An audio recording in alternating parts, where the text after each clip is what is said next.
Hello friends, welcome to memory of bio. अब हम लोग पढ़ रहे हैं एंडोक्राइन सिस्टम में और हम लोग थायराइड ग्लैंड, पिट्यूटरी ग्लैंड इसे कवर कर चुके हैं। आज हमें पढ़ना है एड्रेनल ग्लैंड के बारे में। तो सबसे पहले मैं स्टार्ट करता हूँ एड्रेनल ग्लैंड को उसके लोकेशन के बिहाफ पर, उसके ऑरिजिन के बिहाफ पर। तो हम लोगों ने भी पढ़ा था कि हर चीज, हर ग्लैंड, हर टिश्यूज का एक डिफरेंट तीन ऑरिजिन, एक्टोडर्म, मेसोडर्म और एंडोडर्म, इन तीनों से ऑरिजिन होती है, किसी न किसी डर्म से ऑरिजिन हो जाएगी। तो अगर एड्रेनल ग्लैंड की बात करें, जो उसकी ऑरिजिन है वो मेसोडर्म से भी होती है और एक्टोडर्म से भी होती है।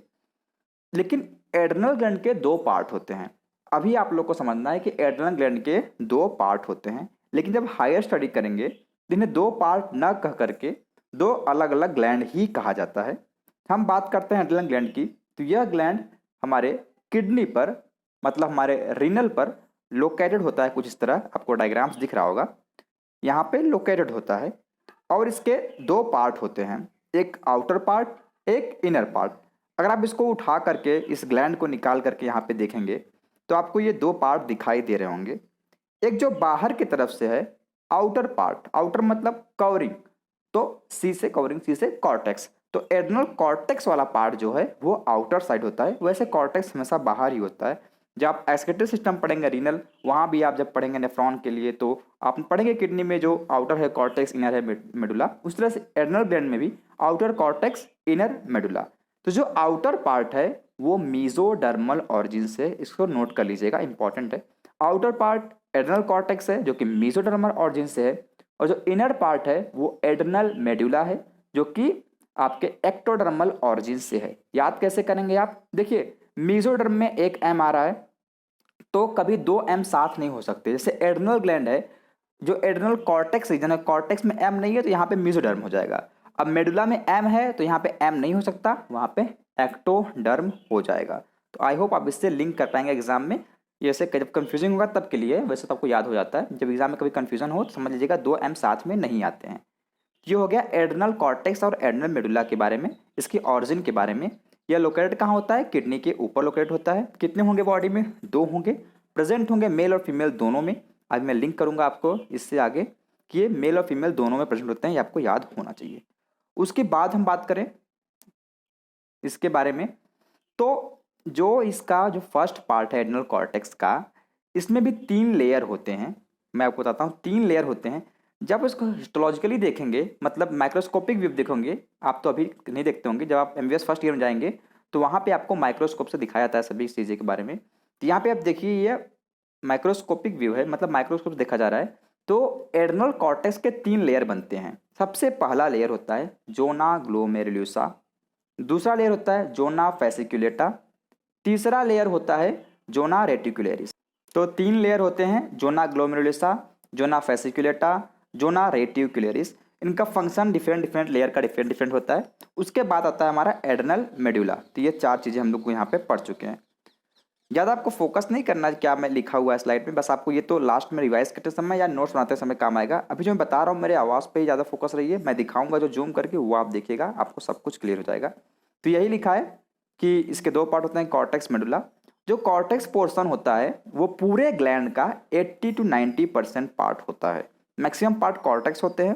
जो बीच वाला पार्ट है मेडुला, वह केवल 10 से 20%, 10 to 20% ही कवर करता है। देखिए, जो मेडुला है एक्टोडर्मल ऑरिजिन है। जो एक्टोडर्मल ऑरिजिन की चीज़ें होती है जनरली न्यूरॉन से कनेक्टेड होती हैं। तो यहाँ पे भी नर्वस सिस्टम इन्वर्टेड रहता है, किसमें? मेडुला में। ये सब चीज़ें ज़्यादा आपको डीप में नहीं जानी है। अब बात आती है कि इसके जो डिफरेंट लेयर्स हैं, देखो यहाँ पे डिफरेंट लिखे हुए हैं कि जोना ग्लोमेरुलोसा आउटर है, उसके बाद जोना फेसिकुलेटा, उसके बाद जोना रेटिकुलरिस। जो जोना ग्लोमेरुलोसा जो फर्स्ट पार्ट है वह, देखिए, जो एड्रेनल कॉर्टेक्स हैं वह कॉर्टिकॉइड हार्मोन्स रिलीज करेंगे, और जो एड्रेनल मेडुला हैं वो कैटाकोलामिन रिलीज करेंगे। अभी हम डिस्कस करेंगे अच्छे से, टेंशन लेने की ज़रूरत नहीं है। तो जो एड्रेनल कॉर्टेक्स हैं वो जो कॉर्टिकॉइड हार्मोन रिलीज करते हैं, तो यहाँ पे तीन तरह का कॉर्टिकॉइड हार्मोन रिलीज होता है। सबसे पहला मिनरेलोकॉर्टिकॉइड, देखिए यहाँ पे लिखा हुआ है, सबसे पहला मिनरेलोकॉर्टिकॉइड, दूसरा ग्लूकोकॉर्टिकॉइड, तीसरा सेक्स हार्मोन, जो कि कॉर्टिकॉइड नेचर के होते ही हैं। तो जो मिनरेलोकॉर्टिकॉइड है वह आउटर पार्ट से निकलता है। आउटर जोन से मतलब जोना ग्लोमेरुलोसा, 3 लेयर थे ना, zona glomerulosa, zona fasciculata, zona reticularis. देखिए GFR हमने पढ़ा था एक्सक्रीटरी सिस्टम में कि ग्लोमेरुलर फिल्ट्रेशन रेट, तो वैसे ही आप याद कर सकते हैं उसी GFR से ग्लोमेरुलोसा फेसिकुलेटा रेटिकुलरिस। तो ग्लोमेरुलोसा से निकलेगा मिनरेलोकॉर्टिकॉइड और फेसिकुलेटा से निकलेगा ग्लूकोकॉर्टिकॉइड। फिर कंफ्यूजन होगा कौन कहाँ से निकलता है। जिस तरह से मैंने बताया आपको कि 2 M साथ नहीं आएंगे, वैसे याद कर लीजिए 2 G भी साथ नहीं आएंगे। तो ग्लोमेरुलोसा से ग्लूकोकॉर्टिकॉइड नहीं, मिनरेलोकॉर्टिकॉइड रिलीज होगा। काफ़ी कंफ्यूजिंग होता है एग्जाम में बहुत स्टूडेंट को कि ग्लोमेरुलोसा से ग्लूकोकॉर्टिकॉइड होता है या मिनरेलोकॉर्टिकॉइड। देखिए पढ़ाना तो आसान है, लेकिन मैं आपकी गलतियाँ बता रहा हूँ। जब आप एग्जाम में जहाँ माइनस मार्किंग करने जाएंगे, वैसे तो आपको लगेगा कि मुझे याद हो गया है, लेकिन एग्जाम में क्या होता है, आपका माइंडसेट कुछ ऐसा बनता है कि डाउट्स बहुत आते हैं, तो वहाँ पे गलती होने के चांस होते हैं। इसे छोटे छोटे ट्रिक्स नहीं बोलते इसको, एक माइंड में सेट करने के लिए आपको एक स्टोरी फॉर्म में रहना चाहिए, तो वो है ये। तो ये पता चल गया मुझे कि आउटर पार्ट से मिनरलोकॉर्टिकॉइड और उसके बाद मिडल पार्ट से ग्लूकोकॉर्टिकॉइड और सेक्स हार्मोन मतलब एंड्रोजन रिलीज होगा।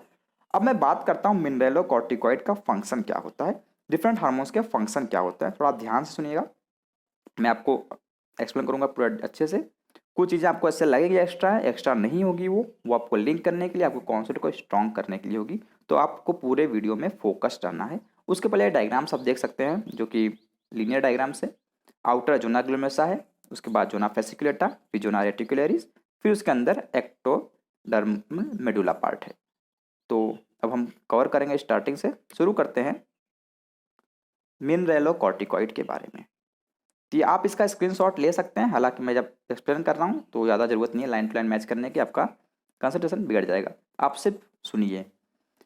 हमें पता है हमारा रीनल सिस्टम जो है किडनी है, वहाँ पर ब्लड जाता है, उसका फिल्ट्रेशन होता है, जो वेस्ट प्रोडक्ट होते हैं उसको बाहर निकाला जाता है, और कुछ प्रोडक्ट ऐसे होते हैं जो वहाँ पर पहुँच जाते हैं लेकिन वह बॉडी के लिए यूजफुल होते हैं, तो उन्हें बॉडी फिर से किडनी से बाहर निकालती है, तो उसको बोलते हैं रीएब्जॉर्प्शन। तो सबसे पहले ब्लड हमारे पहुंचता है किडनी में, नेफ्रॉन में, वहां से जो जरूरी चीजें होती है उसको रीएब्जॉर्ब किया जाता है, और भी कुछ वेस्ट प्रोडक्ट उसमें ऐड भी किए जाते हैं, फिर वह फाइनली यूरिन के फॉर्म में बाहर निकलता है। तो यहाँ पर जो सबसे मेन चीज हम जानते हैं आयन के फॉर्म में, सोडियम और पोटेशियम बॉडी के बैलेंस को, इलेक्ट्रॉनिक बैलेंस को मेंटेन करता है। जो मिनरेलोकॉर्टिकॉइड होता है, जो ना ग्लोमेरुलोसा से रिलीज होता है, उसका रिस्पॉन्सिबिलिटी होता है कि वह इनके बैलेंसिंग को, सोडियम पोटेशियम के लेवल को बॉडी में मेंटेन करके रखे। हमें पता है नेफ्रॉन के सबसे पहले आता है बोमन कैप्सूल वाला पार्ट ग्लोमेरुलोसा, फिर आते हैं पीसीटी, फिर लूप ऑफ हेनले, फिर डीसीटी, फिर कलेक्टिंग डक्ट। तो जो डीसीटी वाला पार्ट है वहाँ पर इसका रोल प्ले होता है हमारे एल्डोस्टेरॉन का।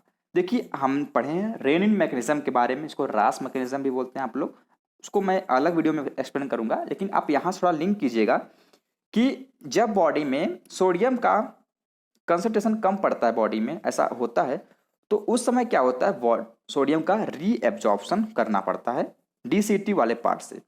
तो उस रीएब्जॉर्प्शन के लिए वहाँ पर एक हार्मोन की ज़रूरत होती है जिसका नाम है एल्डोस्टेरॉन। एल्डोस्टेरॉन क्या करवाता है, सोडियम को रीएब्जॉर्ब करवाता है, कहाँ से, डीसीटी से, मतलब आपके डीसीटी जो कि नेफ्रॉन का पार्ट है, आपको पता होगा लूप ऑफ हेनले के बाद आता है, उस वहाँ से वह सोडियम को रीएब्जॉर्ब करवाएगा और पोटेशियम को सीक्रेट करवाता है आयन को बैलेंस करने के लिए। तो पोटेशियम वहाँ पे डीसीटी में एंटर किया जाएगा और वहाँ से सोडियम को रीएब्जॉर्ब किया जाएगा। यह काम होता है किसका, एल्डोस्टेरॉन का काम होता है, जो कि मिनरेलोकॉर्टिकॉइड है। तो मिनरेलोकॉर्टिकॉइड एक ग्रुप ऑफ हार्मोन्स है जिसमें सबसे मेन एल्डोस्टेरॉन होता है। उसका काम क्या होता है, सोडियम के रीअब्जॉर्प्शन करवाना और पोटेशियम का और फॉस्फेट का एक्सक्रीशन करवाना। तो आई होप आपको ये समझ में आ गया। इससे क्या होगा, हमारे ब्लड में सोडियम पोटेशियम का लेवल मेंटेन रहेगा, तो यह इलेक्ट्रोलाइट के मेंटेनेंस के लिए रिस्पॉन्सिबल होता है। और देखिए मुझे आपको इतना लिंक करना चाहिए, जहाँ भी सोडियम जाता है उसके मतलब वाटर का एक फंक्शन है कि वाटर भी साथ साथ रिटर्न हो जाता है। जैसे सोडियम को जब रीअब्जॉर्ब करेगा उसके साथ साथ वाटर को भी रीअब्जॉर्ब कर लेता है। तो एल्डोस्टेरॉन का मेन काम होता है सोडियम को रिजॉर्ब करवाना, वाटर को भी रीएब्जॉर्ब करवाना और पोटेशियम को एक्सक्रीट करवाना। अब देखिए जब वाटर रीएब्जॉर्ब होगा, वाटर रीएब्जॉर्ब होके आएगा कहाँ पे, हमारे ब्लड वेजल्स में आएगा, हमारे ब्लड वेजल्स में आएगा। जब ब्लड वेजल्स में आएगा तो वहाँ पर ब्लड का वॉल्यूम बढ़ेगा, और जब ब्लड का वॉल्यूम बढ़ेगा, बॉडी फ्लूइड वॉल्यूम बढ़ेगा, तो ब्लड प्रेशर भी बढ़ेगा, और ऑस्मोटिक प्रेशर तो जाहिर सी बात है बढ़ेगी। तो सोडियम का रीएब्जॉर्प्शन, वाटर का रीएब्जॉर्प्शन, ऑस्मोटिक प्रेशर का बढ़ना, फिर ब्लड प्रेशर का बढ़ना, बॉडी के फ्लूइड का बढ़ना, ये सब चीज़ें कौन रिस्पॉन्सिबल है, एल्डोस्टेरॉन रिस्पॉन्सिबल है। हालांकि ये एल्डोस्टेरॉन रिलीज कैसे होता है, वो रास मैकेनिज्म पे होता है, रेनिन की वजह से होता है। एक बार मैं जल्दी बताता हूँ आपको कि जब ये बॉडी को मालूम चलता है सोडियम की कमी है या प्रेशर कम पड़ता है, ब्लड प्रेशर, तो वह क्या करती है, रास मैकेनिज्म से रेनिन रिलीज करवाती है। कहाँ से रेनिन, रेनिन भी यहीं से रिलीज होता है हमारे जक्सा ग्लोमेरुलस अपरटस से, जो कि नेफ्रॉन के पार्ट होता है। आपको नेफ्रॉन लिंक करना पड़ेगा क्योंकि किडनी के ऊपर ही है ना, सब कुछ लिंकेज है यहाँ पे। तो वहाँ से जब रेनिन रिलीज होगा तो वहाँ पे एंजियोटेंसिन नोजन से एंजियोटेंसिन 1 बनेगा, फिर वह एंजियोटेंसिनोजन 1 एंजियोटेंसिन 2 में कन्वर्ट होगा, और ये एंजियोटेंसिन 2 हमारे एड्रिनल ग्लैंड मतलब मिनरेलोकॉर्टिकॉइड से एल्डोस्टेरॉन रिलीज करवाएगा, और यह एल्डोस्टेरॉन आकर के सोडियम का रीएब्जॉर्प्शन, वाटर का रीएब्जॉर्प्शन, पोटेशियम एंड फॉस्फेट का एक्सक्रीशन, उसके साथ साथ वाटर रिजॉर्ब होगा तो ब्लड बॉडी फ्लूइड बढ़ेगा, बॉडी फ्लूइड बढ़ेगा तो ब्लड प्रेशर बढ़ेगा, और ऑस्मेटिक प्रेशर बढ़ेगा। तो इन सब के लिए हमारा एल्डोस्टेरॉन रिस्पॉन्सिबल होता है, मतलब इन सब के लिए हमारा मिनरेलोकॉर्टिकॉइड रिस्पॉन्सिबल होता है। अब जब ब्लड प्रेशर बढ़ रहा है, मतलब बॉडी का वॉल्यूम बढ़ रहा है, तो बॉडी का वॉल्यूम बढ़ रहा है, ब्लड प्रेशर बढ़ रहा है, इसको हम लोग अब बोलेंगे कि यह हाइपरटेंशन कॉज करवाता है। अभी हाइपर नहीं बोल सकते, लेकिन जब यह कभी ज़्यादा काम करने लगेगा, अगर लेवल से ऊपर काम करेगा तो वह हाइपरटेंशन कॉज कर सकता है, और नहीं काम करेगा तो हाइपोटेंशन कॉज कर सकता है। तो ये उसके क्लिनिकल हो जाएंगे, कब ये हाइपरटेंशन मतलब ज़्यादा हो रहा है और कब कम हो रहा है। तो इन सब चीज़ों को हम लोग अभी क्लिनिकल में डिस्कस करेंगे, उसके अप्लाइड फिजियोलॉजी में डिस्कस करेंगे। तो अभी आपको समझ में आ गया होगा एल्डोस्टेरॉन का काम क्या होता है। अब बात करते हैं हम ग्लूकोकॉर्टिकॉइड के बारे में, क्योंकि मिडल लेयर है। ग्लूकोकॉर्टिकॉइड का काम क्या होता है उसके बारे में डिस्कस करेंगे। तो वह मेनली कॉर्टिजोल को रिलीज करता है। देखिए मैंने बोला ना कि जो कॉर्टेक्स वाले पार्ट है कॉर्टिकॉइड रिलीज करेंगे, सबसे मोस्ट कॉमन कॉर्टिकॉइड है वो है कॉर्टिजोल, ये आपको याद होना चाहिए। जो कॉर्टिजोल है उसके फंक्शन क्या होते हैं उसको हम लोग डिस्कस करेंगे। और जो ये ग्लूकोकॉर्ट का सिक्रेशन है वो मेनली ACTH के थ्रू रेगुलेट किया जाता है। देखिए मैंने पढ़ा मिनरेलोकॉर्टिकॉइड रास मैकेनिज्म से मेंटेन किया जा रहा है एल्डोस्टेरॉन का रिलीज होना, मतलब एंजियोटेंसिनोजन से सबसे पहले रेनिन, फिर एंजियोटेंसिनोजन, फिर एंजियोटेंसिन 1, फिर एंजियोटेंसिन 2, तो एल्डोस्टेरॉन रिलीज होता है। इस सम साइकिल से चल रहा है वह मिनरेलोकॉर्टिकॉइड। लेकिन जब बात करते हैं ग्लूकोकॉर्टिकॉइड की तो वह ACTH से काम करता है, जो कि पिट्यूटरी ग्लैंड से रिलीज होता है। अब हम लोग पढ़ेंगे बाद में उसको कैसे करता है फंक्शन, किस तरह से कंट्रोल किया जाता है। अभी हम पढ़ते हैं कि कॉर्टिजोल का फंक्शन क्या होता है। देखिए कॉर्टिजोल को लाइफ सेविंग हार्मोन बोला जाता है। सबसे पहली बात, लाइफ सेविंग हार्मोन को क्यों बोलते हैं, तो क्रिटिकल कंडीशन में जब बॉडी को एनर्जी डिमांड की ज़रूरत होती है या डिफरेंट प्रोसेस की ज़रूरत होती है, ब्लड की ज़रूरत होती है, जो कॉर्टिजोल है वह तुरंत बॉडी में इंस्टेंट ग्लूकोज को मेंटेन करने के लिए रिस्पॉन्सिबल होता है, वो क्रिएट करने के लिए, समझिए व्यवस्था करने के लिए ग्लूकोज की, और इरेथ्रोपोइसिस को स्टार्ट करने के लिए, मतलब हमारे आरबीसी के फॉर्मेशन के लिए बहुत ही मेन रोल प्ले करता है कॉर्टिकॉइड, मतलब वह इरेथ्रोपोइटिन फैक्टर को रिलीज करवाता है जिससे कि आरबीसी बनती है। तो आपको इतना याद करना है कि इरेथ्रोपोइसिस में हेल्प करता है और वह ग्लूकोज बॉडी में मेंटेन करने में हेल्प करता है, जिसलिए इसको लाइफ सेविंग हार्मोन भी बोलते हैं। अब बात आती है ग्लूकोज को मेंटेन करना। कोई ग्लूकोज को कैसे मेंटेन करेगा, अगर बॉडी में ग्लूकोज बनाना है या ग्लूकोज को स्टोर करना है तो सबसे पहले हमें क्या करना पड़ेगा, ग्लूकोज को बनाना पड़ेगा। और मुझे पता है ग्लूकोज बनता कैसे है। ग्लूकोज को बनाना है तो ग्लूकोनियोजेनेसिस बोलेंगे, जेनेसिस मतलब बनाना, नया ग्लूकोज बन रहा है तो उसको ग्लूकोनियोजेनेसिस बोलेंगे। तो जो हमारा कॉर्टिजोल है वह ग्लूकोनियोजेनेसिस को स्टिमुलेट करता है कि हमारे बॉडी में ग्लूकोज को बनाना चाहिए।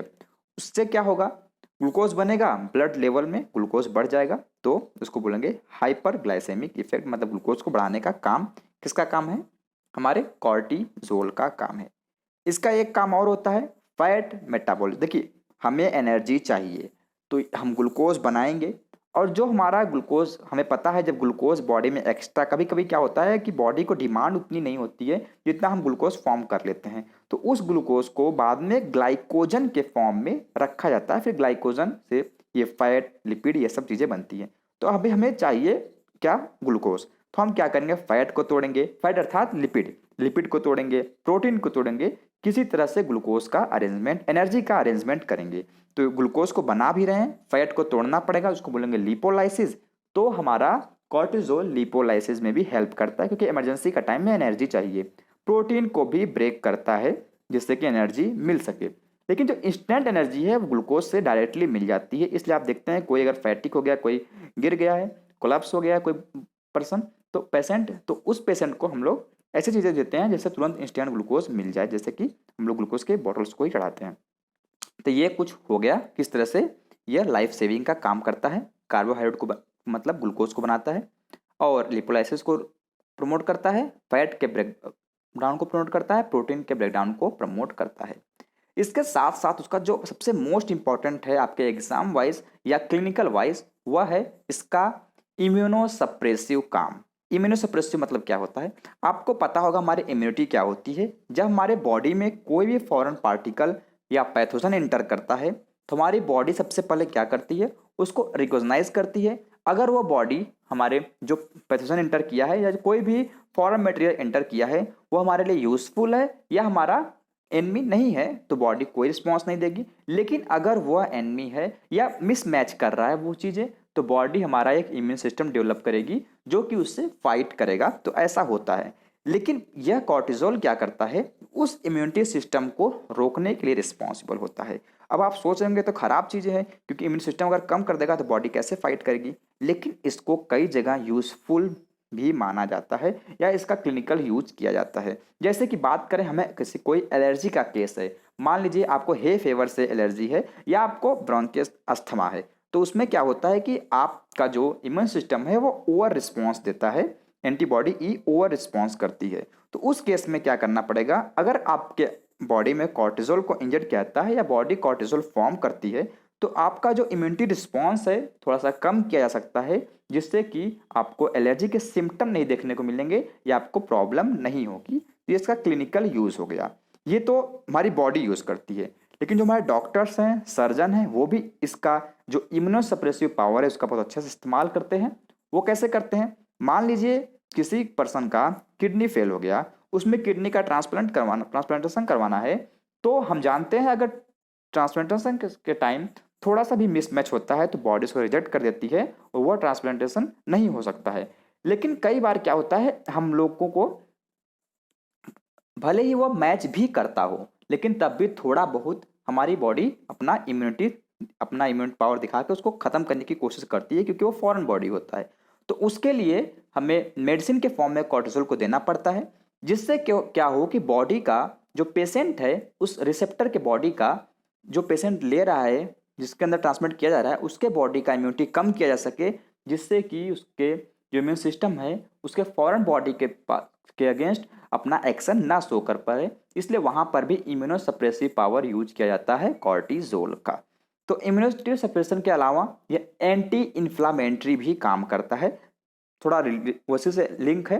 मतलब इन्फ्लेमेशन को रोकता है, मतलब क्या करेगा, मेनली रिस्पॉन्सिबल होता है इन्फ्लेमेशन के लिए WBC, आपका मास्ट सेल, मैक्रोफेज, ये सब चीज़ें। तो वह उनको भी चेक करता है, रोकता है, जिससे कि ज़्यादा इम्यूनिटी वाला काम ना हो सके, इन्फ्लेमेशन भी ना हो सके। तो इसका भी यूज़ हम लोग ले लेते हैं कई डिजीज़ में।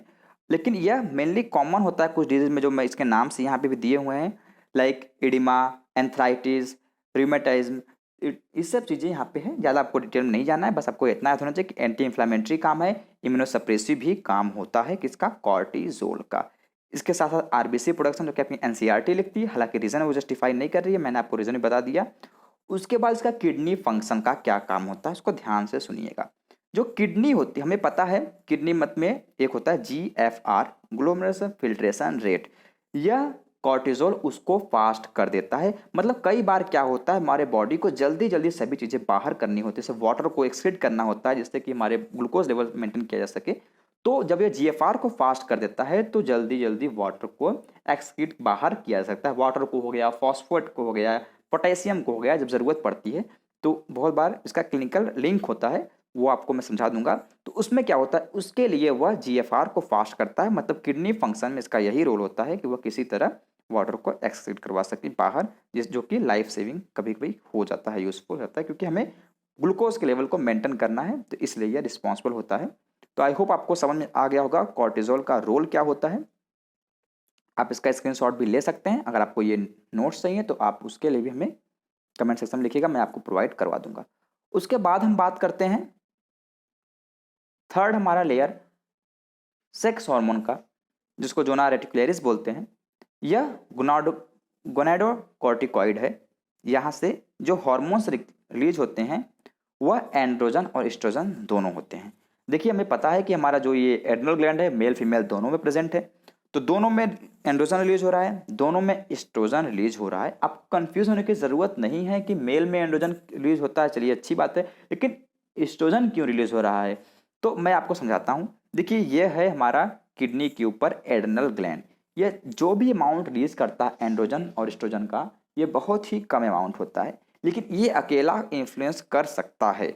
लेकिन जब पिट्यूटरी जो हमारा ये गोनेड वाले हार्मोन्स होते हैं, जैसे कि जो रियल टेस्टोस्टेरोन रिलीज होता है, जब हमारा बॉडी जब एक मैच्योर बॉडी में, जिसको हम लोग बोलते हैं प्यूबर्टी अटेंड करने के बाद जो बॉडी में रिलीज हार्मोन्स होते हैं, तो वो हार्मोन्स इनके कंपेयर में काफ़ी ज़्यादा अमाउंट में होते हैं। तो जो अपोजिट, जैसे मान लीजिए मेल है, मेल में एंड्रोजन रिलीज हुआ हमारे टेस्टिस के थ्रू, तो वहाँ पे जो एंड्रोजन होगा उसका अमाउंट इतना होगा कि वो एस्ट्रोजन को आराम से सप्रेस कर देगा, जो एस्ट्रोजन यहाँ से एड्रिनल ग्लैंड से रिलीज किया जाता है। तो जो अपोजिट हार्मोन्स होते हैं वो सप्रेस हो जाते हैं, क्योंकि इनका हाई अमाउंट होता है टेस्टोस्टेरोन का। या फीमेल की भी उल्टा आप बात कर सकते हैं, जिस तरह से सप्रेस हो जाते हैं। तो आपको कंफ्यूजन होने की ज़रूरत नहीं है कि मेल में दोनों क्यों हो रहा है, फीमेल में दोनों क्यों हो रहा है। अब बात करते हैं इनके काम की। तो देखिए एंड्रोजन का काम तो, और इनका काम तो आपको पता है, मसल्स का, एक्सटर्नल जेनिटलिया का, सेक्सुअल बिहेवियर के लिए सब चीज़ें रिस्पॉन्सिबल होते हैं। जब हम टेस्टिस पढ़ेंगे तो वहाँ पे डिटेल में पढ़ लेंगे। अभी आपको इतना समझना है कि सेक्स हार्मोन रिलीज होते हैं यहाँ पे, लेकिन वो बैलेंस हो जाते हैं, उसमें कोई प्रॉब्लम नहीं होता है। उसके बाद हम पढ़ेंगे एड्रिनल मेडुला का। तो वीडियो थोड़ा लॉन्ग हो चुका है, तो एड्रिनल मेडुला को हम लोग सेकंड पार्ट में पढ़ेंगे। मैं कोशिश करता हूँ आपको हर चीज़ अच्छे से समझा पाऊँ, तो थोड़ा वीडियो बड़ा हो सकता है, लेकिन आपका कॉन्सेप्ट इंपॉर्टेंट है, ना कि टाइम ज़्यादा इंपॉर्टेंट कॉन्सेप्ट होता है। आपको कॉन्सेप्ट क्लियर होना चाहिए। तो thanks for watching the video. अगर वीडियो अच्छा लगा हो तो प्लीज़ लाइक कर दीजिएगा। मिलते हैं नेक्स्ट वीडियो में।